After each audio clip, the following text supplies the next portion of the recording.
This is NDTV.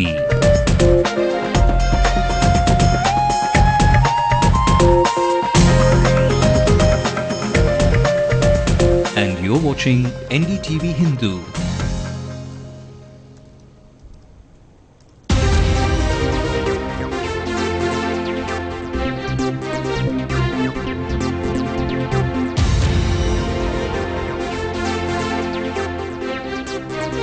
A very good evening. I'm Ashmit Kumar. From power cuts to power tussles, we are all seeing it all today.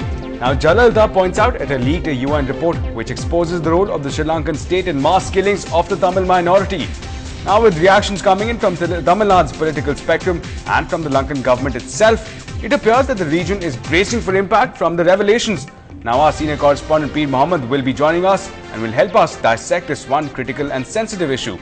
Now, meanwhile, the other big story that has been flaring up has of course been the mercury going up and as well as the tempers after the power cuts across the state. Welcome to Headlines Now. I'll be getting you all the action and the updates, but first, a look at the top stories at this hour. Jayalalalitha cites UN reports on Lanka, wants the Chief Minister to publicly apologize for allegedly lying to the public. After the Supreme Court verdict, police sets up 3 special teams to hunt down John David. His residence in Karur is investigated. Is the Congress High Command miffed with the TNCC chief's actions? An inquiry into sacking of youth congressmen has begun.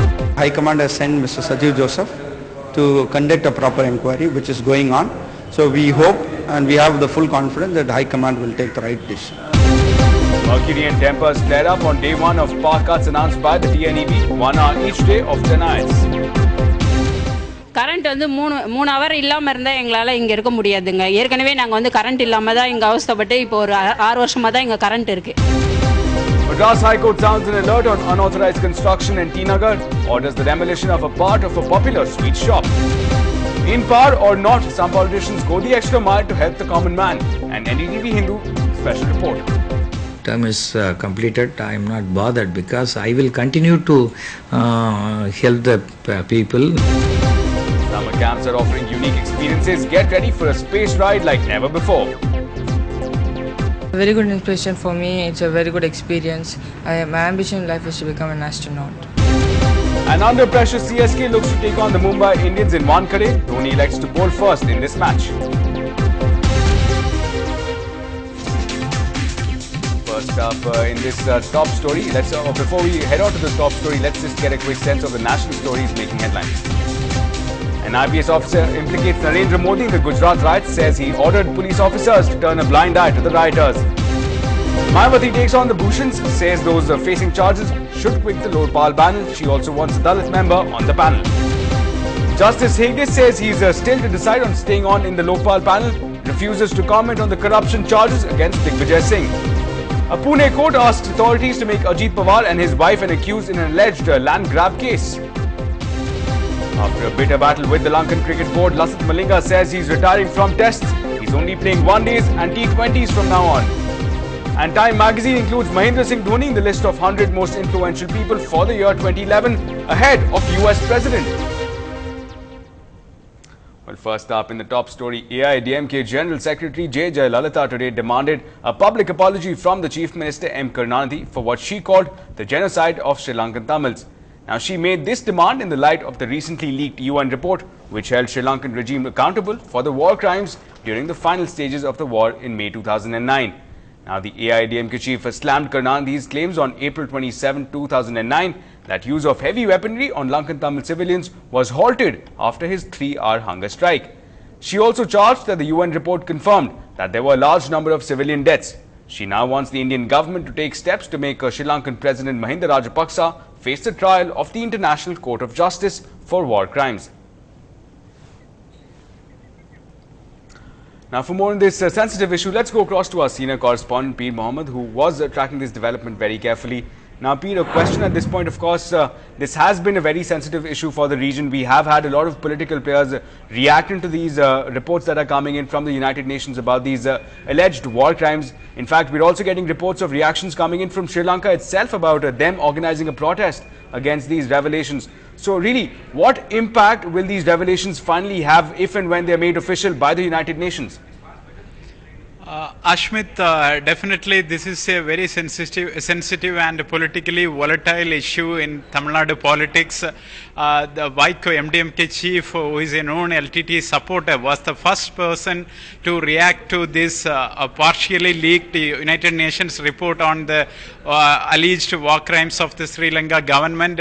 In fact, he had called for a public rally in the city on Monday on this particular issue, protesting against Mahinda Rajapaksa and asking the international community to try him in the International Court of Justice for war crimes.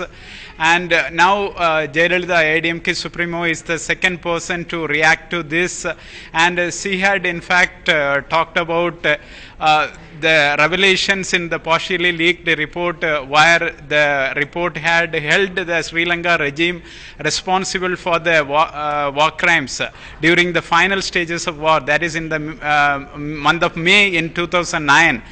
In fact, she had referred to Chief Minister Karunanidhi's statement in April 27, 2009 that the use of heavy weaponry on the civilians were halted following his hunger strike, because this particular report pointed out violation of international humanitarian law during the last stages of war. Right. That is a clear indication that his statement was a lie. That is her charge.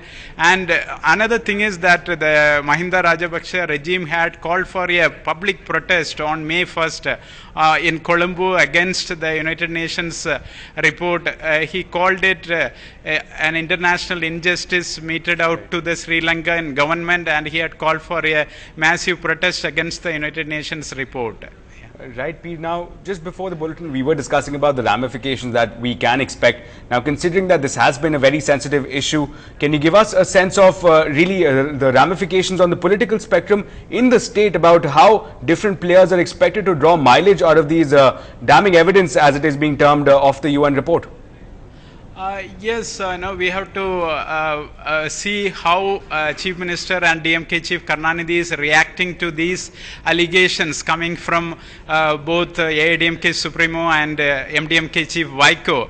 And also we have to, the United Nations also has called for restraint on the part of the Sri Lanka government on this report. They wanted the UN staff in Colombo to be safeguarded in view of the May 1st rally, which is called by Mahinda Rajapaksa. So we have to wait and see how the Tamil Nadu politicians are reacting to that particular situation emerging in the neighboring country. Right, Peter, thanks a lot for joining in with all those updates and of course expectations post those the leaking of the UN report. Let's move ahead now onto another story that has been dominating the headlines for some time now. And the latest, of course, coming in from the hunt for John David is that special teams of the police have just finished investigating his residence in Karur. Now, John David was handed, in fact, a life imprisonment by the Supreme Court in the Navarasu murder case. He is, of course, still absconding. Now, Inspector Karthikeyan from Chidambaram today led a special team to John David's home in Vegamedu in Karur district. The family was questioned on the whereabouts of John David, said the sources. Now, 3 special teams have been formed to nab the culprit, John David. Police say that more teams would be sent to Trichy and Chennai as well. The immigration departments across the country have also been alerted to ensure that the accused does not leave the country. Now, for more on this, let's in fact go across to the SP of Cuddle, or Ashwin Kotnis, who is in charge of these developments, these investigations and the special teams. Sir, firstly, welcome to the show. Let's begin with the first question at this point. Everyone wants to know about the whereabouts of this culprit here, John David. Can you tell us about, can you describe for us your game plan in order to rope in this one culprit who has been missing, who has been absconding for more than almost 15 years now? He was let off in 2001, and since then he's been at large, and generally he's been free because High Court had acquitted him.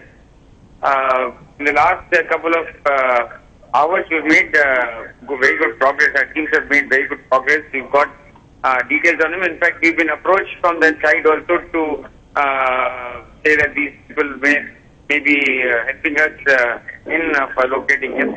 I'm quite positive on the work that has been done by the special teams. One team is in Chennai and one team, as you mentioned in your program, is in Karur. And the progress made is quite good. But I don't think it would be premature for me to say anything about nabbing him at this point of time. There has been a lot of media speculation that he's abroad and all that. I don't want to confirm all that because we've got other links also. So at this point of time, it would be premature to diverge any details.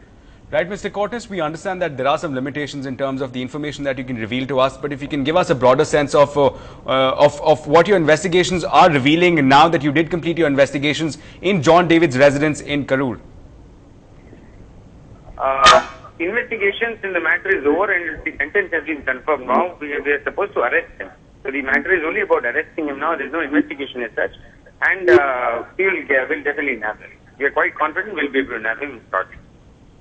Right, Mr. Cortnes, thanks a lot for joining us. That's of course the SP of Cuddalore, Ashwin Cortnes, joining us and giving us a very positive sense that nabbing John David will not be a difficult job. In fact, the latest that we are hearing, of course, is that investigation in his hometown have been completed. So that's of course the sense that we're getting from the SP of Cuddalore. Let's move forward now on to back to some political spectrum, and the tensions for the self-proclaimed tallest political figure in the state, KV Thangabalu, appear to be mounting. The Indian Youth Congress's observer Sajeev Joseph on Friday started an inquiry into the sacking of 9 members of the Youth Congress by the TNCC chief. Now, the much criticized the sacking of 19 members of the Congress by Thangabalu immediately after the April 13th elections had come under scrutiny of the Congress High Command. Now, while the party spokespersons initially backed the actions of TNCC chief, this inquiry by a national functionary into the expulsions may have come as a warning to the state Congress leadership.